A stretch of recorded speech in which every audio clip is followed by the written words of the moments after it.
Pour qu'une IA soit vraiment utile, elle doit faire plus que simplement réciter ce qu'elle a appris. On a déjà vu comment structurer la logique d'un agent, mais pour passer au niveau supérieur, il doit pouvoir se connecter au monde qui l'entoure.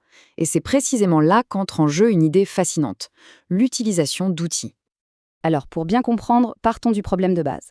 Les grands modèles de langage, les LLM, sont incroyablement puissants, c'est vrai. Mais ils sont aussi fondamentalement isolés. Imaginez un cerveau de génie capable de raisonnement complexe, mais enfermé dans un bocal, sans aucun contact avec le monde extérieur. Pour que ce soit bien concret, posons une question toute simple. Si on demande à une IA classique la météo qu'il fait dehors maintenant ou le cours d'une action en bourse, la réponse risque d'être assez décevante. Mais alors pourquoi? Eh bien, la réponse est assez simple en fait. La connaissance d'un LLM est comme une photo du monde, prise à un instant T, qui s'arrête net à la date de fin de son entraînement. C'est ce qu'on appelle le problème de la fraîcheur des données et c'est vraiment le cœur du défi à relever. Alors, comment on résout ça? Eh bien, la solution, c'est de construire un pont. Et ce pont, c'est un concept qu'on appelle l'utilisation d'outils. C'est le mécanisme qui va permettre à notre fameux cerveau en bocal de se connecter enfin au monde. Ok, mais concrètement, ça veut dire quoi? L'utilisation d'outils, c'est un modèle qui donne à l'IA la permission et la capacité d'interagir avec des systèmes externes. Pensez à tout, des API, des bases de données, n'importe quel service en ligne. L'IA peut maintenant aller chercher des données en temps réel ou, et c'est encore plus puissant, déclencher de vraies actions. Ce schéma est parfait pour visualiser l'idée. Fini la boucle toute simple où on pose une question et l'IA répond avec ce qu'elle sait déjà. Maintenant, le cycle est bien plus dynamique. L'agent reçoit la demande et au lieu de répondre tout de suite, il peut se dire « Attends, j'ai besoin d'un outil pour ça ». Il a en quelque sorte des mains pour agir sur le monde avant de formuler sa réponse finale. Et ce qui est génial, c'est que la variété d'outils est quasiment infinie.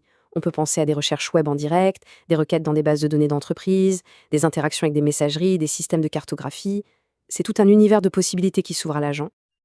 Bon, maintenant qu'on a vu le quoi, passons au comment. Comment ça marche techniquement en coulisses? Le mécanisme qui permet tout ça s'appelle l'appel de fonction ou function calling. C'est un peu la plomberie technique qui fait tourner la machine. Le cycle est assez simple et se déroule en 4 temps. D'abord, l'agent analyse la demande et se rend compte qu'il lui manque une info. Il met alors sa propre rédaction en pause. Ensuite, il formule une demande super structurée, souvent en format JSON, parce que c'est un langage que les ordinateurs comprennent parfaitement. Cette demande dit en gros « utilise tel outil avec tel paramètre ». Troisième étape, le système extérieur fait le job et exécute l'outil.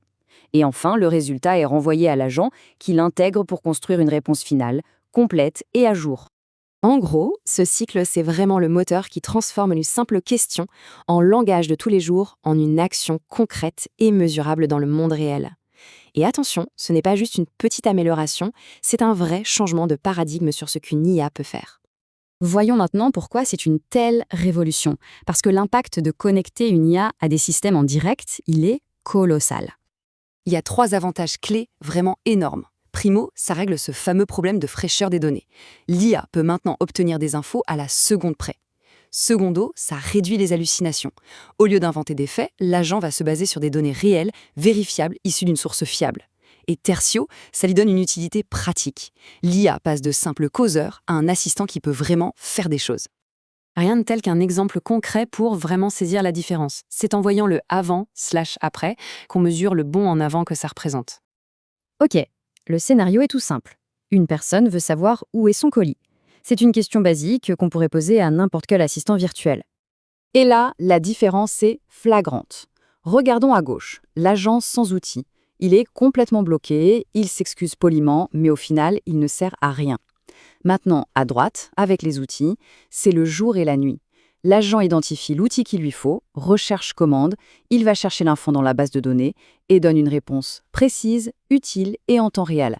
La plus-value est juste énorme. Finalement, on voit bien que l'utilisation d'outils, c'est vraiment ça. C'est le pont, le fameux pont entre la pensée abstraite de l'IA et le monde réel, le monde des actions concrètes. Cette citation résume tout parfaitement. C'est la capacité de base qui fait passer une IA au niveau 1, celui d'un agent qui peut réellement résoudre des problèmes. Et ça, c'est un point essentiel à comprendre. Ce n'est pas juste une option en plus, une fonctionnalité sympa. C'est la fondation, la pierre angulaire sur laquelle tous les comportements plus complexes des futurs agents vont pouvoir se construire. Alors, pour finir, une question qui ouvre la réflexion. Maintenant que ce pont vers le monde réel est construit, quelles sont toutes ces tâches qui nous paraissaient relever de la science-fiction et qui, aujourd'hui, sont en train de devenir notre quotidien? Le champ des possibles est grand ouvert.